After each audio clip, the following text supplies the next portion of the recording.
Nesse mês de agosto nós estamos numa série que tem tudo a ver com a nossa vida como comunidade, é nossa igreja, e nessa série, domingo passado eu falei de alguns valores, os valores fundamentais para a gente como comunidade. Eu quero dizer que a gente chama de nossa, a igreja é do Senhor Jesus, a igreja é do Senhor Jesus, Ele é o cabeça, Ele é a autoridade, mas eu quero dizer que a gente chama de nossa por esse senso de pertencimento. Todos somos membros do corpo de Cristo e somos conectados uns aos outros. Então, como igreja local, essa é a nossa comunidade, é o nosso ambiente de fé, onde estamos conectados com Jesus e uns com os outros. Mas eu quero contar aqui 4 histórias de pais transformados pelo Evangelho. Hoje é dia dos pais. E o que eu quero enfatizar aqui é que a Bíblia, como valor fundamental da nossa comunidade, exerce uma autoridade sobre a vida de todo aquele que se diz cristão, todo aquele que se rende a Jesus.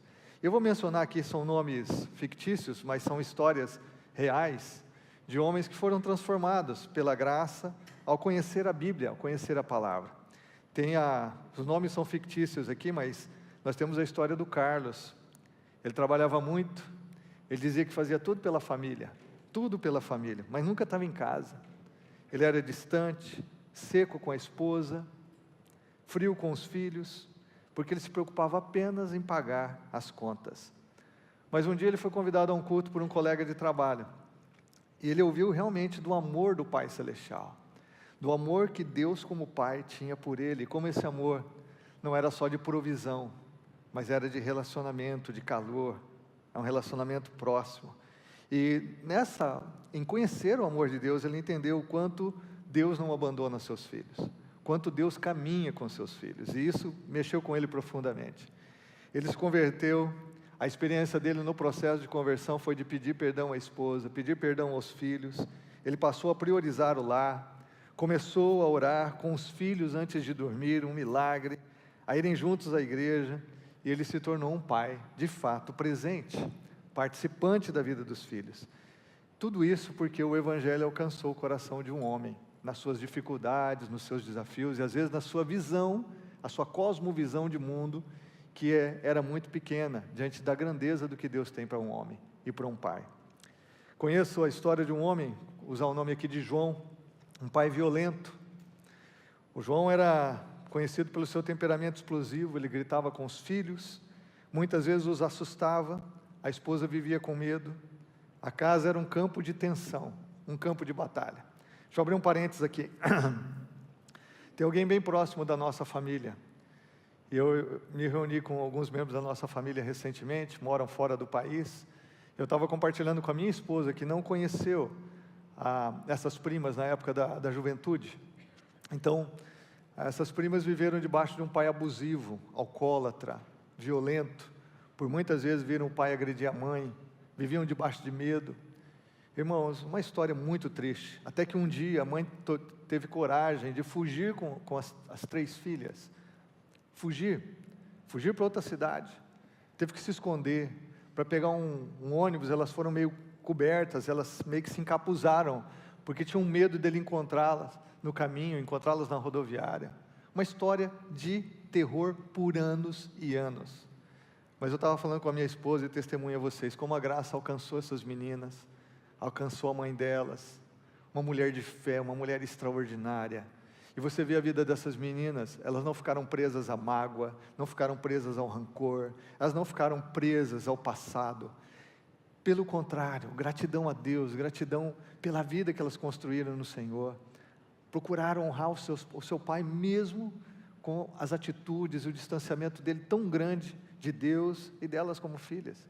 Então eu estava voltando de viagem com a minha esposa, falando como a graça de Deus é capaz de curar. Hoje nós conhecemos tantas pessoas, tenho problemas emocionais, eu tenho síndromes por causa da família disfuncional que eu vivi, meu pai abusivo, minha mãe isso ou aquilo. Quantas vezes a gente tenta justificar procedimentos, comportamentos, dores que a gente carrega ainda, simplesmente na nossa família, quando a graça de Deus é capaz de transformar, como a graça de Deus é capaz de curar, como a graça de Deus é capaz de capacitar a gente a deixar no passado, de tal forma que o nosso passado doloroso, de sofrimento, não roube o nosso presente e não arrebente com o nosso futuro. Então é só um testemunho para vocês. Eu vi isso, eu vi essas meninas crescerem, eu vi o que elas viveram dentro de casa e o que elas são hoje pela graça de Deus. Bom, o testemunho desse pai aqui é que um dia após ele agredir o filho verbalmente, o menino começou a chorar e disse assim: pai, por que você me odeia? Naquele dia, quando o pai ouviu essa frase do filho, por que você me odeia tanto? Aquilo abalou profundamente a vida dele. Ele não conseguia esquecer o filho dele chorando e dizendo: por que você me odeia tanto? E olha como Deus trabalha. Um vizinho convidou ele para um grupo de oração. Como ele estava quebrado, arrebentado com a frase que ele tinha ouvido do próprio filho, ele foi para uma reunião de oração. Naquela reunião de oração, ele ouviu que Jesus podia libertá-lo, que Jesus podia libertá-lo da sua raiva, da sua ira, da violência que ele tratava as pessoas que ele amava. E Deus fez isso, irmãos. Ele entregou a vida a Cristo num processo de cura, de graça, pediu perdão à família, buscou ajuda pastoral, e ele foi um homem transformado, irmãos. Um homem que hoje abençoa com palavras, um homem que age com paciência, um homem que aprendeu o que é amar e respeitar as pessoas. Posso citar um outro pai, um pai viciado, um pai que se tornou livre do seu vício. O Eduardo aqui era viciado em álcool e drogas, vivia entrando e saindo de casa, trazendo dor e vergonha para os seus filhos. Sua esposa pensava em abandoná-lo, muito tempo esse processo, mas numa noite de desespero, ele entrou numa igreja bêbado, foi acolhido, ouviu do perdão de Deus, nova vida em Cristo, chorou pela primeira vez em muitos anos, passou por um processo de discipulado, se internou numa casa de recuperação cristã, com o tempo foi reconstruindo a sua vida, e hoje serve no Ministério de Dependentes Químicos. Tem sido bênção na mão de Deus, no reino de Deus, na vida das pessoas. Jesus quebra correntes, irmãos, e transforma o nosso passado num testemunho vivo para alcançar outras pessoas. É isso que Jesus faz. Um pai religioso que se tornou discípulo de verdade. Essa é a história do Ricardo. Ele ia à igreja todos os domingos, como muitos de nós aqui fazemos, mas não vivia o evangelho dentro de casa. Era crítico, julgava os filhos, cobrava perfeição, não mostrava amor e graça à sua esposa e aos seus filhos. Um ambiente de legalismo, um ambiente rígido, não havia graça ali. Mas um dia, irmão, depois de frequentar muito tempo a igreja, de ouvir muitos sermões, de estar em muitos cultos, um dia, finalmente esse cara se quebrantou, num retiro de casais. Deus tocou a vida dele. Ele foi confrontado a respeito da hipocrisia da sua vida religiosa, da sua vida de fachada. As suas máscaras caíram, e ali ele reconheceu que nunca tinha realmente entregue a vida a Jesus Cristo. Eu quero dizer que o fato de nós estarmos na igreja não significa que somos cristãos. O fato de frequentarmos cultos por anos não significa que nós nos rendemos a Jesus. E nós podemos sim viver uma vida religiosa, ao invés de uma vida autêntica, de conhecimento da graça, e um relacionamento pessoal com Jesus e com aqueles que pertencem a Ele. É muito, muito desafiador para nós não sermos religiosos, mas sermos fiéis discípulos de Jesus. Esse camarada aqui conheceu a graça, passou a buscar comunhão com Deus de verdade, começou a pedir perdão, ouvir seus filhos, servir com humildade, e o seu lar, que antes era frio, rígido, passou a ser um ambiente de graça. E aí nós aprendemos que não basta sim ser religioso, mas é preciso nascer de novo em Jesus. É preciso conhecer o amor e viver esse amor com Deus, com as pessoas que nos cercam, com as nossas famílias. Por que eu estou contando essas histórias para vocês? E eu poderia passar todo o culto aqui contando histórias de como Jesus transforma. É porque tem duas coisas em comum nessa história. A primeira é que essas pessoas puderam ver realmente a sua real situação através da palavra de Deus que lhes foi ministrada. Todos eles tiveram uma experiência através da igreja, de conhecer o Evangelho, de conhecer a palavra, e de realmente se abrir a ela. Obviamente eu falei de uma pessoa aqui religiosa, que frequentou o culto há muitos anos, estava tendo contato com a palavra, mas essa palavra ainda não tinha sido recebida no seu coração, ele não tinha se aberto realmente à palavra, a ponto de ver a si mesmo como ele era. Então, essas histórias revelam como a Bíblia é importante. É por isso que Paulo escreve a sua carta aos Romanos, ele diz assim, olha, Como ouvirão se não há quem pregue? Como serão salvos? Se não há quem pregue. A palavra precisa ser pregada, ensinada. Jesus disse que a gente deve pregar o evangelho a toda criatura. Paulo então completa, dizendo assim, que a fé salvadora, a fé bíblica vem pelo ouvir e ouvir da palavra de Deus. Uma segunda coisa é que a palavra tem que nos levar ao nosso ponto de convencimento dos pecados. Ninguém experimenta a graça sem passar por uma crise profunda de reconhecer o seu pecado e a sua miséria. A graça de Deus não é importante para um monte de gente, porque tem um monte de gente que não reconhece a sua miséria e o seu pecado. O pecado tem que nos levar ao ponto de nojo da gente, de ódio dentro de nós pelo pecado. O pecado tem que nos fazer sentir sujos mesmo. Nós temos que ver o pecado como ele realmente é: destruidor, escravizador, sujo, rouba a nossa alegria, o nosso prazer, nos faz ser pessoas que nós nunca fomos criadas para ser, nos torna em monstros. O pecado é uma perdição, irmãos. Enquanto eu e você, não importa a idade, adolescentes, jovens, adultos, homens, mulheres, enquanto eu e você não vemos o nosso pecado como ele realmente é, e isso só conseguimos ver pelo conhecimento do Evangelho, da graça de Deus, através da palavra, nós não somos salvos. Nós não vamos ter uma experiência de conversão. Nós não vamos ver Deus como ele realmente é, a menos que a gente encare a gente mesmo, e a gente se veja como a gente realmente é, sem Jesus, sem a graça, sem o novo nascimento. Então, eu estou falando tudo isso porque nós estamos refletindo sobre o que é ser igreja. E igreja é ser uma comunidade bíblica. E eu quero enfatizar aqui esse valor que eu compartilhei dos 3 valores fundamentais da nossa igreja, mas eu quero dar uma ênfase hoje nessa autoridade bíblica. Nós, como cristãos, como discípulos de Jesus, somos chamados a viver debaixo de uma autoridade. E essa autoridade é a autoridade da Escritura Sagrada. É muito bonito a gente falar aqui, nós somos uma igreja bíblica, uma comunidade bíblica, mas o que isso significa de fato? E como é diferente a gente falar e a gente viver isso. É muito diferente. Por quê? Porque nós hoje temos uma crise de autoridade. A nossa sociedade, a nossa cultura tem uma crise de autoridade. É o que é ser pós-moderno. Nós questionamos as tradições, nós questionamos a autoridade sobre nós não queremos isso. Nós temos muita dificuldade, as pessoas se sentem muito incomodadas quando você usa a palavra autoridade. Talvez quando eu menciono aqui que o tema hoje é autoridade bíblica, isso já incomoda você demais, porque nós temos uma natureza humana que se rebela contra a autoridade, mas nós estamos inseridos numa cultura, nós somos moldados pela cultura na qual estamos inseridos, a realmente nos rebelar a qualquer tipo de autoridade. E qual a razão?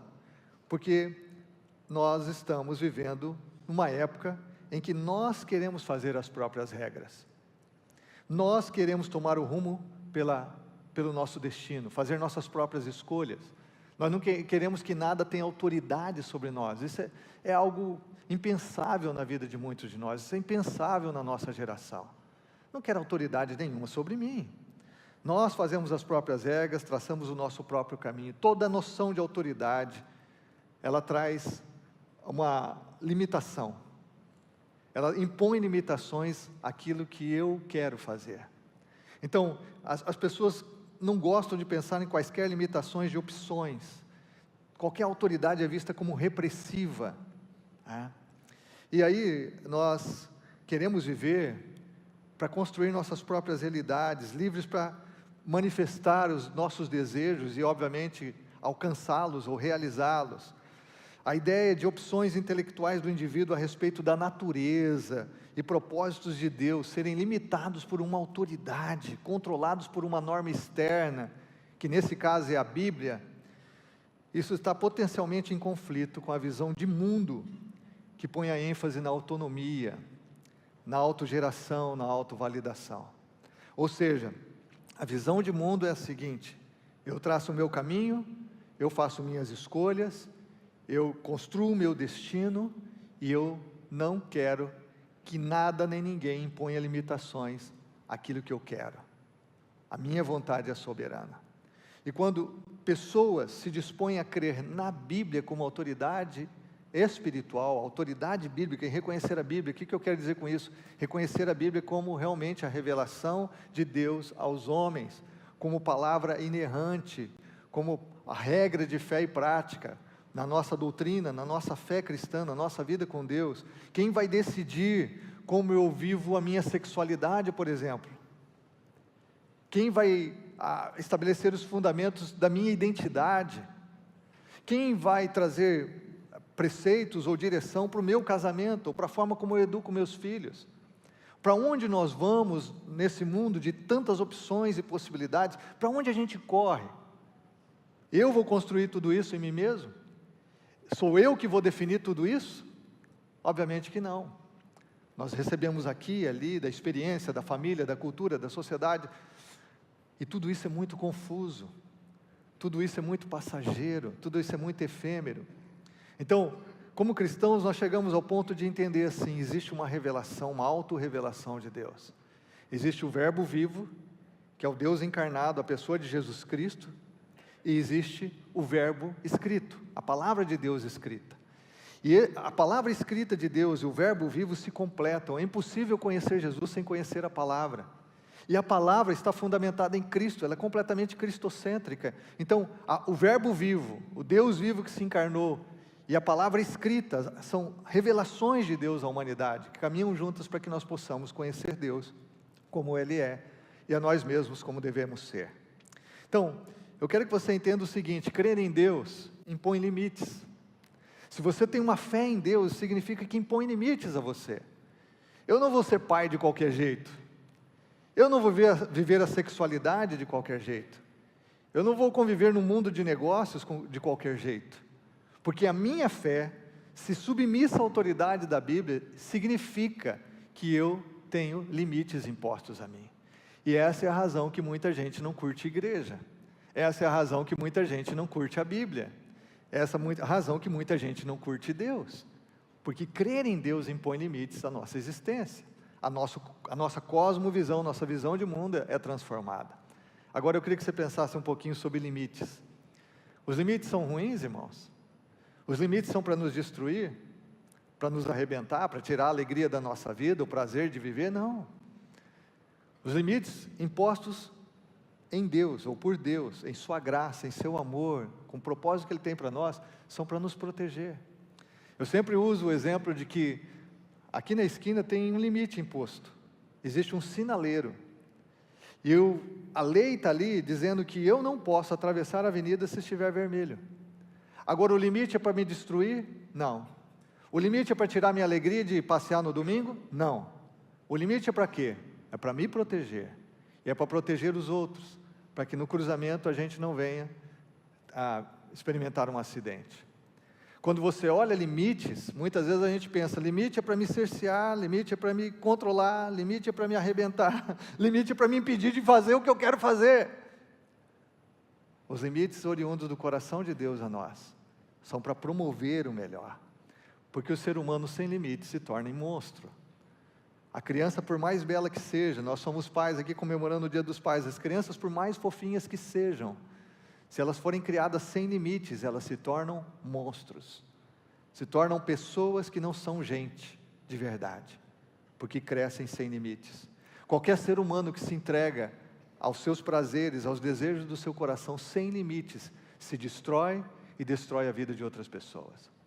Estou falando tudo isso porque eu quero enfatizar aqui de que discípulos de Jesus vivem debaixo da autoridade da Bíblia. Que dizer que a igreja é bíblica não é só uma frase de efeito, mas significa que no dia a dia, eu e você estamos debaixo da autoridade da Bíblia. Quem vai nos dizer onde nossa identidade está fundamentada? Quem vai nos dizer como viver a nossa sexualidade? Quem vai nos dizer como educar nossos filhos? Quem vai nos dizer sobre como nos relacionamos com a nossa esposa ou nosso esposo? Como fazemos negócios?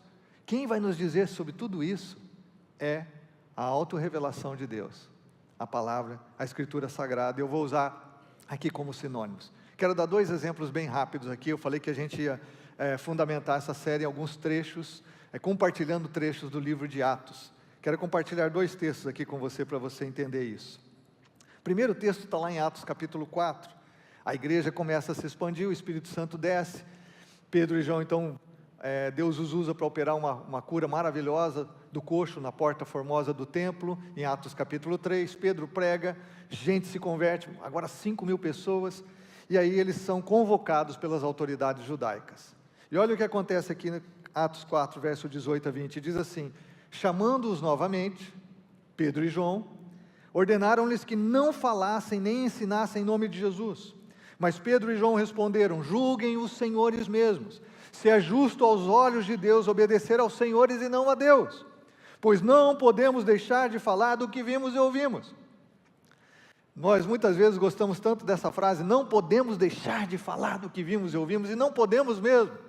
Cristãos são aqueles que conheceram Jesus com clareza, com intimidade, o poder, a grandeza de Jesus, e vão passar toda a sua vida e a eternidade conhecendo ainda mais do Cristo ressurreto.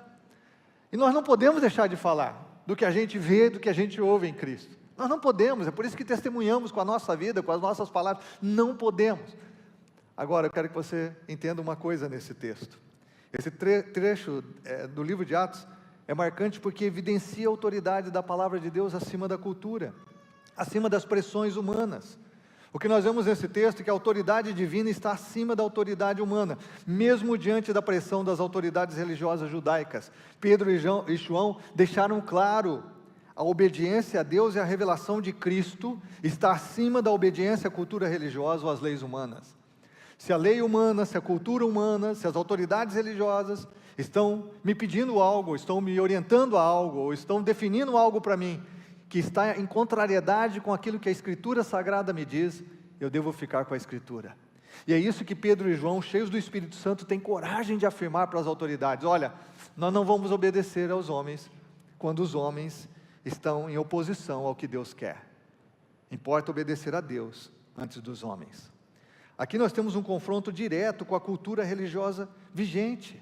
O Sinédrio era o centro de poder religioso e cultural judeu, e Pedro e João, como judeus, estão desafiando a ordem dos seus próprios líderes espirituais, estão desafiando a cultura religiosa da época, estão quebrando aqui paradigmas, e não é por rebeldia. Cristãos não são rebeldes, não é por rebeldia, cristãos respeitam as autoridades, mas eles estão aqui contrariando por fidelidade à revelação bíblica em Jesus Cristo, e a pessoa de Jesus. Então nós vemos aqui coragem fundamentada na palavra e na experiência com Cristo.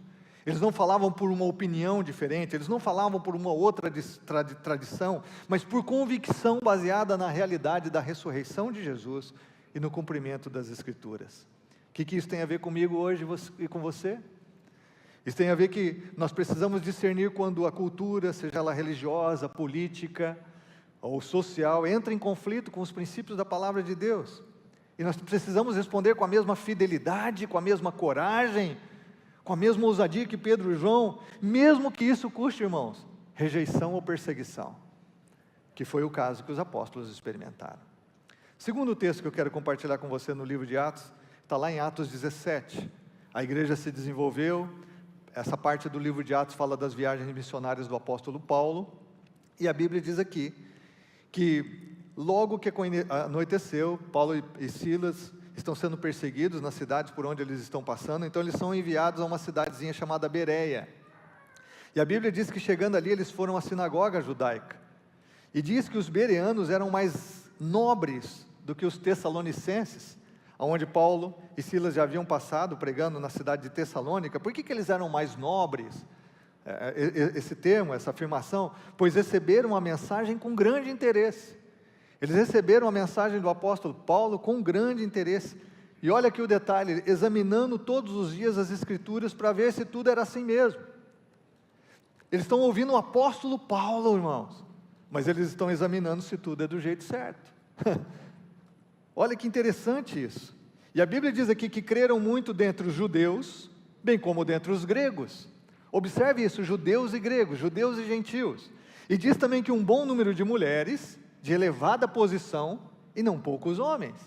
Deus salvou gregos e judeus, Deus salvou homens e mulheres, e pobres e ricos. Esse é o Evangelho, essa é a Bíblia, porque trata da necessidade do homem, e a necessidade do ser humano é igual em qualquer lugar. Agora, o que eu quero destacar aqui, por que esse trecho é tão importante a respeito da autoridade da palavra de Deus? Porque ele destaca mais uma vez a autoridade em contraste com a influência da cultura. Os bereanos não aceitaram automaticamente o ensino de Paulo, mesmo sendo ele um apóstolo, mas examinaram as Escrituras para confirmar a verdade. E isso é extraordinário. E isso mostra, irmãos, que a autoridade final era a palavra de Deus, e não a posição cultural, religiosa ou intelectual do mensageiro, mesmo que fosse o apóstolo Paulo. Não, vamos conferir aqui, porque o que rege a nossa vida é a autoridade da palavra. Eles foram conferir, eles examinavam todos os dias, é o que diz aqui, todos os dias. Então, nós temos confronto com a cultura. E os bereanos aqui têm um confronto com a cultura, porque eles viviam dentro da cultura grega, como judeus, né? E a época era cheia de tradições, era cheia de filosofias, de pressões sociais sobre esse povo, irmãos. Cheio, a gente às vezes pensa que só a nossa geração passa por isso. Não, eles passavam por isso de uma forma muito forte. No entanto, os bereanos demonstraram discernimento espiritual, buscando a verdade bíblica acima de qualquer outra influência. E olha aqui a transformação cultural, irmãos, religiosa, porque nós vemos aqui, como eu disse, pessoas de alta posição social creram. Nós vemos gregos e judeus crendo na mesma fé. Pelo contexto judaico, o judeu não poderia se relacionar com o grego, com o gentil, ainda mais em questões de fé. Mas nós vemos isso, ou seja, barreira cultural sendo quebrada, barreira étnica sendo quebrada, barreira social sendo quebrada, gente rica aceitando o Evangelho. A questão aqui, irmãos, é que o Evangelho transforma todo aquele que se rende ao Evangelho. E o Evangelho quebra barreiras, irmãos, que o ser humano impõe, que a humanidade cria, quebra as barreiras humanas que impedem as pessoas de viverem de verdade. Então, quando nós olhamos aqui os bereanos, eles nos apresentam um exemplo bíblico de como viver uma fé enraizada na Escritura, irmãos, mesmo diante de pressões culturais, religiosas, ideológicas, seja o que for. Eles nos lembram a importância de sempre verificar tudo à luz da palavra de Deus, ao invés de seguir simplesmente o que é popular, ou até mesmo o que é tradicional. Eles recebem a mensagem com grande interesse, examinam todos os dias as Escrituras, para ver se de tudo que era ensinado era de fato assim. E aí eu faço a pergunta para nós aqui nessa manhã: como está o nosso interesse pela Bíblia? Como está o nosso interesse pelas Escrituras? Como está o exame diário da palavra de Deus? Você investe tempo em conhecer a palavra? Por que há tantos cristãos hoje que são manipulados?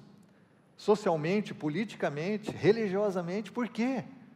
Porque não tem a atitude dos cristãos de Bereia, de examinarem as Escrituras, de conhecerem as Escrituras, e de terem as Escrituras como a sua autoridade espiritual máxima.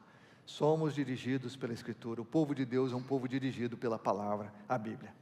Deixa eu falar rapidamente, porque eu não tenho tempo aqui, mas eu quero falar dos 4 rivais à autoridade bíblica, que nós enfrentamos na nossa sociedade. 4 rivais à autoridade bíblica.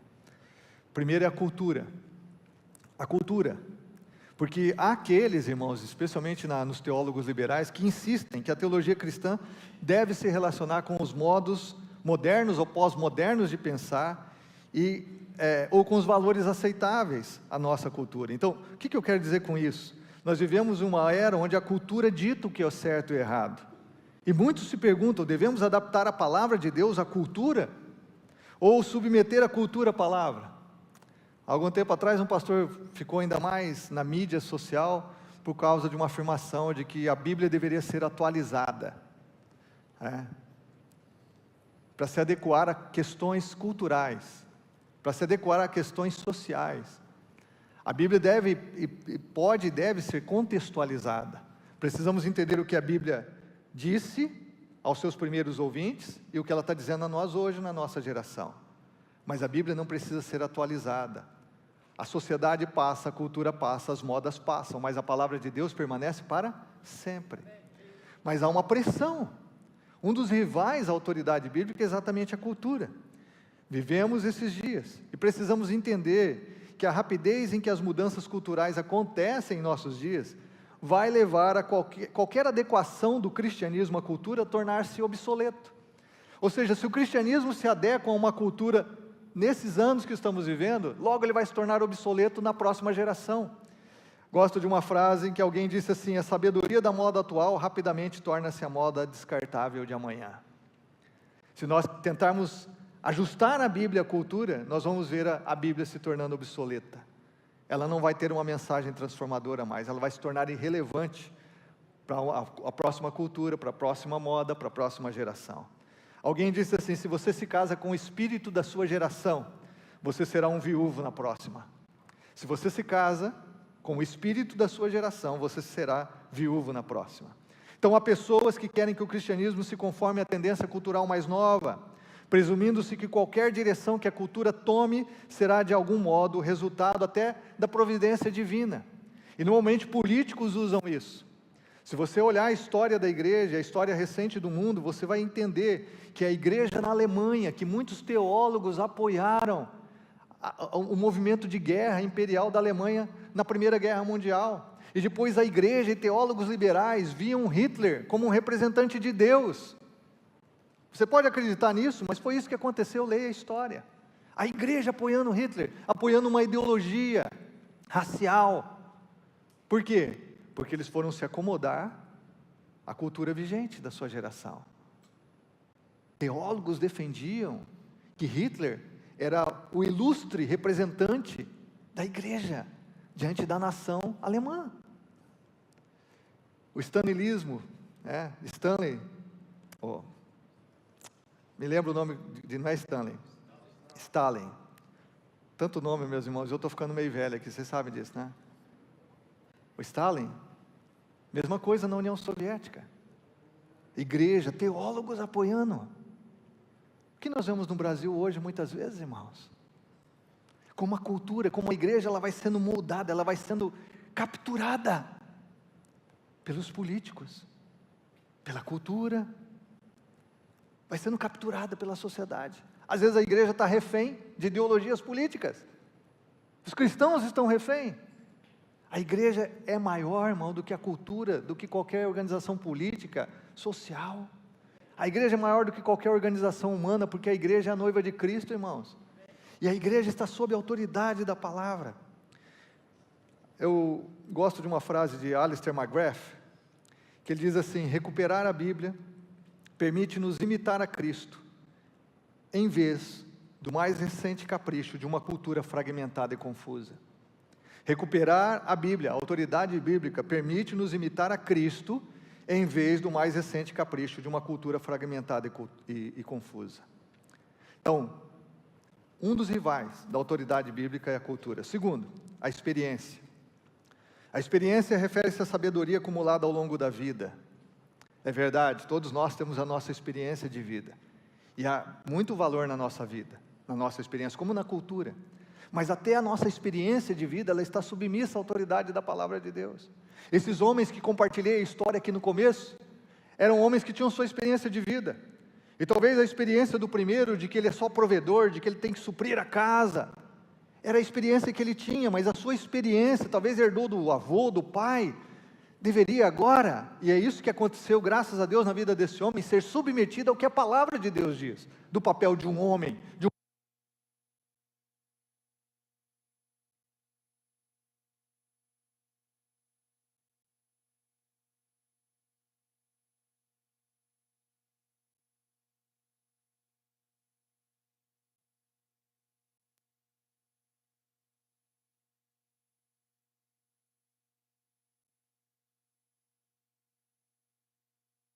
A cultura passa, as modas passam, as ideologias passam, e a nossa experiência não se sustenta no meio do dia a dia da vida, das provas da vida. Então tem dois aspectos aqui em relação à experiência. Uma é essa experiência acumulada ao longo da vida que todos nós temos. Às vezes você vai evangelizar alguém e a pessoa diz assim: não, mas na minha experiência, mas a experiência da minha família, na minha experiência religiosa foi assim. Ok, todos nós temos a nossa experiência, todos nós temos uma sabedoria acumulada ao longo da vida, mas quando nós nos colocamos diante de Deus, diante de Cristo, apresentado na palavra, nós submetemos a nossa experiência à palavra. Um outro aspecto aqui que eu não tenho tempo para mencionar é a questão de que às vezes a gente põe uma experiência pontual como algo que determina o estilo da nossa fé. É alguém que foi orar debaixo de uma jabuticabeira, e ali ele viu um anjo, e aí ele ouviu algumas coisas naquele dia, então ele coloca aquela experiência debaixo da jabuticabeira como aquilo que norteia os seus passos na vida cristã, e não uma palavra. Ele foi um dia orar com a irmã Mariazinha, e a irmã Mariazinha deu umas palavras para ele lá, uma profecia para ele, revelou algumas coisas, e aí ele fica com o que a irmã Mariazinha, nada contra a irmã Mariazinha, mas ele fica com o que a irmã Maria falou, do que com aquilo que a palavra de Deus diz. Quantas vezes eu vejo isso? Colocam a experiência acima da palavra de Deus. Eu quero dizer aqui 3 coisas rapidamente. Primeiro, a Bíblia se dirige à experiência. A Bíblia trata da experiência, porque o encontro cristão com Deus é transformador. Conhecer Deus é ser mudado por Ele. Então conhecer Deus é ter experiência, só que é uma nova experiência. Mas a Bíblia não é contra a experiência. Isso a gente precisa entender. Se você quer ser um cristão de verdade, você precisa ter experimentado um sentimento de condenação quanto ao seu pecado, como eu já disse aqui, ao ponto de ver o quanto o Evangelho de fato é a boa notícia. Obrigado. Segundo, a Bíblia interpreta a experiência. A Bíblia interpreta a nossa experiência em termos de alienação de Deus. A Bíblia diz que nós estamos alienados de Deus e que toda a experiência humana consiste numa busca de algo que Ele ainda não conhece e que Ele não vai suprir em si mesmo ou por nada que Ele crie. Essa realidade humana em que é um desejo que nenhuma felicidade natural satisfaz. Como disse alguém, nossa experiência mostra que o que é desejado, quando alcançado, parece deixar o desejo insatisfeito. Todos nós já vivemos isso. A gente deseja algo, alcança o algo, e o desejo continua ali, porque não foi satisfeito. E se nós temos um anseio que não pode ser suprido por esse mundo, como disse C.S. Lewis, é porque nós fomos criados para uma outra realidade. Aí que o Agostinho diz, fizeste-nos para ti, ó Deus, nossas almas não encontrarão descanso enquanto não se voltarem para ti. Terceira coisa, é que a Bíblia se propõe a transformar a experiência. A Bíblia responde à experiência do vazio humano, propondo-se a transformá-la por intermédio da graça divina. A Bíblia se propõe a possibilitar uma nova experiência a partir da centralidade de Cristo. A Bíblia se propõe a oferecer a você um relacionamento pessoal com Jesus, para que aí sim você construa uma nova experiência de vida, e que você tenha uma experiência de transformação a cada dia. Terceiro rival, para mencionar aqui a vocês, da autoridade da Bíblia, é a razão, porque há aqueles que acreditam que a razão humana sozinha pode assumir o papel normativo da vida, e até mesmo da teologia cristã. Porém, irmãos, a razão promete muito, mas falha na hora de entregar os seus benefícios. Nós vemos isso no sonho do iluminismo. O iluminismo apregoava, tinha um otimismo de que a razão estabeleceria uma moral universal, de que através da razão o ser humano resolveria todos os problemas que a humanidade enfrentava. E aí vieram a Primeira e a Segunda Guerra Mundial no século passado, e aí vem todos os desafios que nós vivemos no século presente, e o otimismo do iluminismo caiu por terra, porque a despeito de todo o desenvolvimento tecnológico, científico, a razão não é capaz de transformar o ser humano, a razão não é capaz de lidar com todos os problemas humanos, e muito menos como sociedade. Então é importante destacar, irmãos, a diferença entre razão e racionalismo, quando eu falo disso. Razão é a faculdade de pensar, baseada em argumento e evidência, é teologicamente neutra. A fé cristã é racional. John Stott dizia, crer é também pensar. Nós usamos a nossa razão. A fé não anula a razão, a fé não é contra a razão. O problema não é a razão, é o racionalismo, onde há uma dependência exclusiva somente sobre a razão humana, e uma recusa de permitir que qualquer peso seja dado à revelação divina. Então quem tem o racionalismo como norma de vida, ele entende que os milagres não podem ter acontecido, que a ação de um Deus de forma sobrenatural na vida dos homens não pode acontecer, porque tudo tem que ser comprovado pela evidência, tudo tem que ter uma evidência racional ou científica, e assim anula-se a fé. Então quando a gente fala de autoridade bíblica, uma pena não termos tempo para pensar um pouquinho mais sobre isso. A razão é um dos rivais à autoridade bíblica. É interessante que Paulo diz assim, que a gente deve ser transformado pela renovação da nossa mente.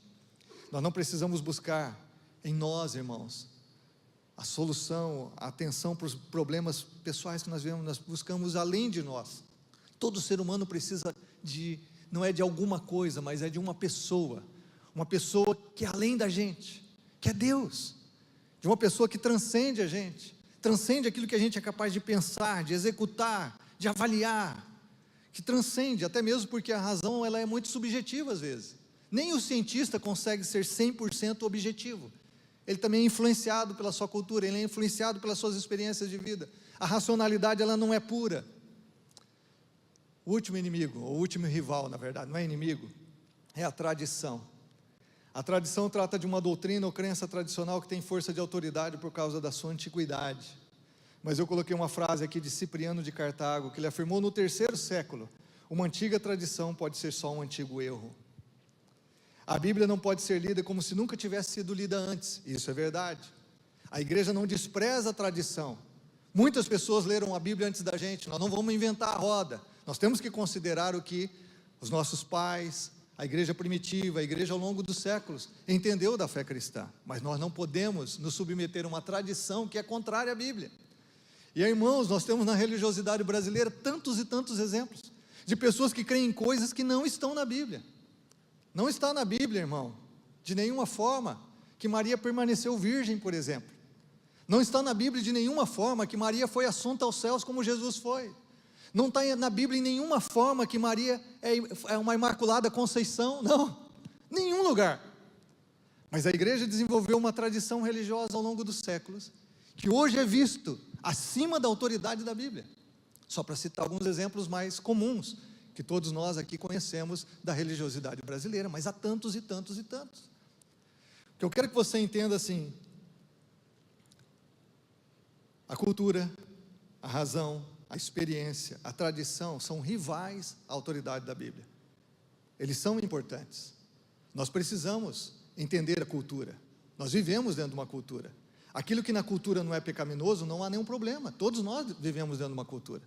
Mas a cultura é avaliada e interpretada pela Escritura e não o inverso. A razão, somos racionais. Mas a razão não está acima da autoridade da Bíblia. Porque em alguns momentos, ou na revelação da Bíblia, nós vamos ter coisas que transcendem a razão humana, que vão além da razão humana. A razão é importante, mas ela está também submissa à autoridade da palavra de Deus. A experiência, quantas experiências nós já tivemos, elas são muito importantes. A sua experiência pessoal com Deus, muito importante, mas quando ela contraria o ensino da Bíblia, a experiência está submissa à palavra de Deus. Quando nós temos aqui a tradição religiosa ao longo dos séculos, muito importante.